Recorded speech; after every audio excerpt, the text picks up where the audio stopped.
नमस्कार, राम राम, सत श्री अकाल जी। आशा करते हैं आप लोग स्वस्थ होंगे और मस्त होंगे। जैसा कि हमने पिछली वीडियो में संस्कारों के बारे में जानकारी ली थी, आज जो वीडियो बना रहा हूं उसमें कहानी है 7 बहुओं की। आशा करता हूं कि ये वीडियो आपको अच्छी लगेगी। तो एक धनी सेठ के 7 बेटे होते हैं, 6 की शादी हो जाती है और 7वें की जब शादी होती है तो जो बहू है वो बड़े सत्संगी परिवार से आती है। वो बचपन से ही सत्संग जाया करती थी, जिसकी वजह से उसके जीवन में सत्संग का बहुत उपयोग आया। जैसे सत्संग में बताया जाता है कि अपना काम स्वयं करना चाहिए, तो ये संस्कार उस बहू के मन में बस गए थे। अब धनी परिवार था तो सारा काम तो नौकर चाकर करते थे। अब 6 जेठानियां हैं, जब 6 जेठानियां खाना बनाती हैं तो उसमें बस खटपट रहती थी। तो एक दिन छोटी बहू क्या करती हैं, सुबह जल्दी उठती हैं और शुद्ध वस्त्र पहनकर रसोई में जाकर रसोई बनाने लग जाती हैं। जब वो रसोई बनाती हैं तो जेठानियां बोलती हैं कि आप क्यों बना रही हो, लेकिन वो क्या करती है, बड़े प्रेम से रसोई बनाती है कि मुझे आप आज का दिन दे दो, आज का भोजन मैं बनाऊंगी। वो बड़े प्रेम से रसोई तैयार करती है। जब रसोई तैयार हो जाती है तो घर में सब बड़ों को जब रसोई परोसी जाती है तो सभी लोग खा पीकर बड़े तृप्त होते हैं और बहू को आशीर्वाद देते हैं। अब दोपहर में सास बहू से पूछती है कि बहू, हमारे यहाँ पर तो इतने नौकर चाकर और तेरी 6 जेठानियां हैं, तो तुझे खाना बनाने की क्या पड़ी है। तो बहू के संस्कार कहते हैं कि माँ जी, आप किसी अतिथि को खाना क्यों खिलाते हैं। तो माँ जी कहती हैं कि शास्त्रों में लिखा है किसी भूखे अतिथि को खाना खिलाना बड़ा पुण्य का काम है। तो बहू सुंदर सा जवाब देती है कि माँ, कि मैंने घर पे अगर अपने सगे संबंधियों को खाना खिला दिया तो इसमें मैंने कौन सा पाप कर दिया। और माँ जी, आपने कहा ना कि इसका फल मिलता है, पुण्य मिलता है, तो पुण्य मुझे पता नहीं मिलेगा कि नहीं मिलेगा, क्योंकि रसोई आपकी, राशन आपका, गेहूं आपका, मसाले आपके, बर्तन आपके। मैंने तो थोड़ी सी मेहनत ही की है खाना बनाने में, और उसमें भी पता नहीं मुझे फल या पुण्य मिलेगा कि नहीं मिलेगा। तो सास ये जवाब सुनकर बड़ी खुश होती है कि इसको हम लोग छोटी समझते हैं, लेकिन ये तो घर में सबसे समझदार है। अगले दिन सास सुबह जल्दी उठकर नहा धोकर शुद्ध वस्त्र पहनकर रसोई बनाने लग जाती हैं। तो बहुएं पूछती हैं, माँ जी, आप परिश्रम क्यों कर रही हो। कह रही, इसमें परिश्रम क्या है, ये तो घर का काम है। तो बहुएं कहती हैं कि आप घर का काम क्यों कर रही हो। कह रही, घर का काम करने में क्या पुण्य नहीं होता। जैसे कि हमने शास्त्रों में पढ़ा है कि किसी भूखे व्यक्तियों को खाना खिलाने से हमें लाभ मिलता है, तो जो हमारे घर वाले हैं, अगर मैं उनको खाना खिला दूंगी, क्या मुझे पुण्य नहीं मिलेगा, क्योंकि मेरी उम्र आपसे ज्यादा है और मुझे पुण्य करने का समय कब मिलेगा। जब ये बात बहुएं सुनती हैं तो बहुएं ने सोचा, ये तो युक्ति मेरे दिमाग में कभी आई नहीं, क्योंकि भूखों को खाना खिलाने से हमें फल जरूर मिलता है। इस युक्ति से फायदा क्या हुआ, अब जो भी बहू सुबह जल्दी उठ जाए वो रसोई बनाने बैठ जाए। अब पहले क्या होता था कि बारी बंधी थी कि खाना आज के दिन आप बनाओगे, कल मैं बनाऊंगी, लेकिन अब क्या हुआ, अब काम बट गया था। अब काम करने में एक भावना आ गई थी कि खाना मैं बनाऊंगी, मैं बनाऊंगी, मैं बनाऊंगी। तो इससे फायदा क्या हुआ, आप कभी जिंदगी में देखें, जब बोले कि काम मैं करूंगा, मैं करूंगा, मैं करूंगा, तो काम हमें कम लगता है। जब आप बोलोगे काम आप करोगे, आप करोगे, आप करोगे, तो वही काम हमें बहुत बड़ा लगता है। अब इससे फायदा क्या हुआ कि 8 बारियां बन गई। अब बेचारी जो सत्संगी बहू थी, अब वो फिर परेशान, क्योंकि उसकी बारी तो चौथे दिन आती थी। अब वो एक दिमाग ये लगाती है, क्यों ना घर में आटा पीसकर उसकी रोटी बनाई जाए। तो घर में मशीन होती है आटा पीसने वाली, लेकिन जब उस मशीन में गेहूं पीसा जाता था तो आपने देखा होगा कि आटा गरम गरम निकलता है, जिसकी वजह से रोटी स्वादिष्ट नहीं बनती। तो बहू क्या करती है, पुराने जमाने वाली चक्की मंगवाती है और उससे गेहूं का आटा पीसना शुरू करती है। अब जिस दिन उसकी बारी आती है वो उसी आटे के साथ खाना बनाती है। तो आज रोटी का जायका बिल्कुल बदला हुआ होता है।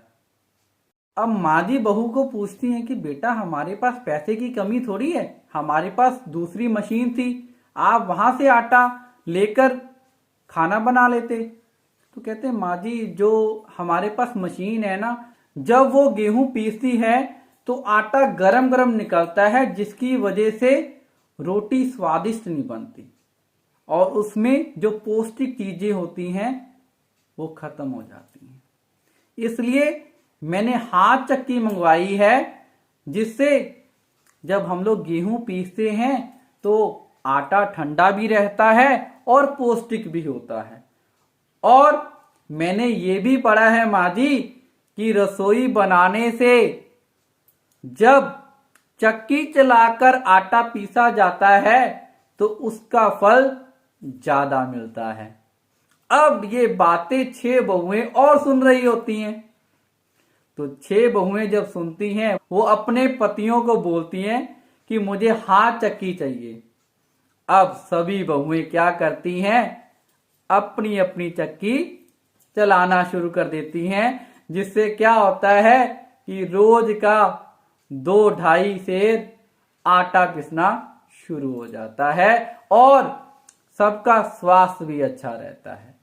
अब घर में जूठे बर्तन मांजने के लिए एक नौकरानी आती थी।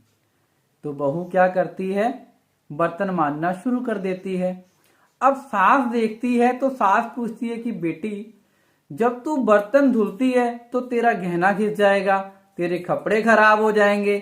तो बहू बड़ा सुंदर जवाब देती कि माँ जी हमें सत्संग में बताया गया था कि अपने काम खुद करने हैं, क्योंकि हर एक जीव में भगवान का वास है, तो मैं किसी से अपने जूठे बर्तन क्यों धुलवाऊं।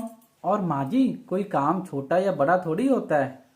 अगर आपको शास्त्रों का ज्ञान हो तो पांडवों के यज्ञ में श्री कृष्ण जी ने जूठे बर्तन उठाए थे।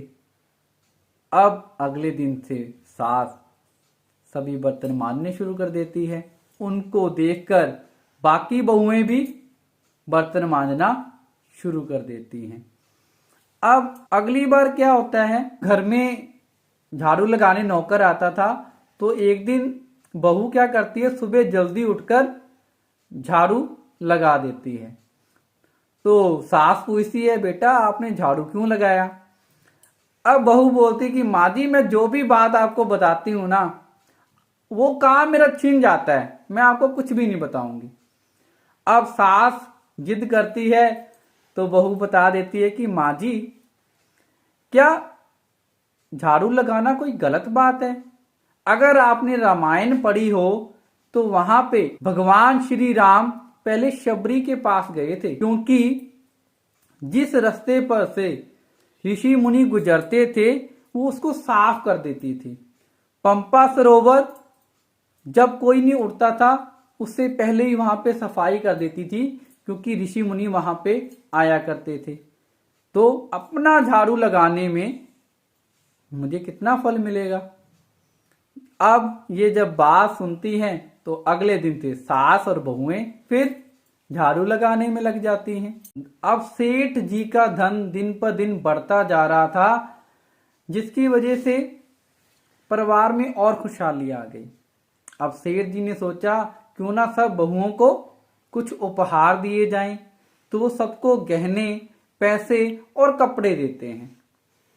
अब छोटी बहू क्या करती है, उसको जो भी गहने, कपड़े, पैसे मिलते हैं तो वो गहने लेकर अपनी बड़ी जेठानी को देने चली जाती है और अपनी जेठानी को कहती है कि मुझे इन गहनों की जरूरत नहीं है क्योंकि अभी मेरे बच्चे नहीं हैं, आपके तो बच्चे हैं, आपके बच्चों की शादी में या पढ़ाई में ये काम आएंगे। तो जब ये बात सुनती हैं तो जेठानी बहुत प्रसन्न होती है और ये सब क्रिया उसकी सास देख रही होती है। तो सास जाके पूछती है कि बहू, तुमने अपने सारे गहने उनको दे दिए? कह रही, माँ जी मेरे पास तो बच्चे नहीं है तो मेरे पास काम ही नहीं आएंगे। अब जो उसके पास बाकी धन और कपड़े बचते हैं तो वो घर में बाकी बचे नौकरों को बांट देती है। इससे सास बड़ी हैरान होती है कि हमारी तो बहू बहुत संस्कारी है, सारा पुण्य तो ये कमा लेगी। अब सास के मन में आती है कि मैं भी अब दान पुण्य करूंगी। अब दान पुण्य करने का कारण क्या था? क्योंकि बहू ने बताया था कि दान पुण्य करने से असीमित खुशी मिलती है और जीवन में खुशहाली आती है। तो जब सास अपने पति को बोलती है कि कल मैं गरीब बच्चों की फीस खुद भरूंगी और उनके परिवार वालों को कुछ उपहार दूंगी, तो जब सेठ जी ये बात सुनते हैं तो सेठ जी हैरान हो जाते हैं कि पहले कभी को 2 रुपए दे दो तो ये चिल्लाने लग जाती थी, आज इसमें इतना बदलाव कैसे आ गया। और उस बदलाव का कारण हमारी छोटी बहू थी। इस कहानी से शिक्षा क्या मिलती है कि छोटी बहू के संस्कारों की वजह से उस घर का माहौल बदला, घर के साथ साथ नौकरों की जिंदगी बदली, नौकरों की जिंदगी बदलने के साथ साथ आस पड़ोस का माहौल भी बदला। मैं पिछली वीडियो में इन्हीं संस्कारों की बात कर रहा था। आशा करता हूं कि आज की वीडियो आपको बड़ी अच्छी लगेगी। अगर आपको मेरी वीडियोस अच्छी लगती हैं कृपया लाइक, सब्सक्राइब, कमेंट जरूर करें। धन्यवाद। जय श्री राम। आपका अपना अमित माथुर।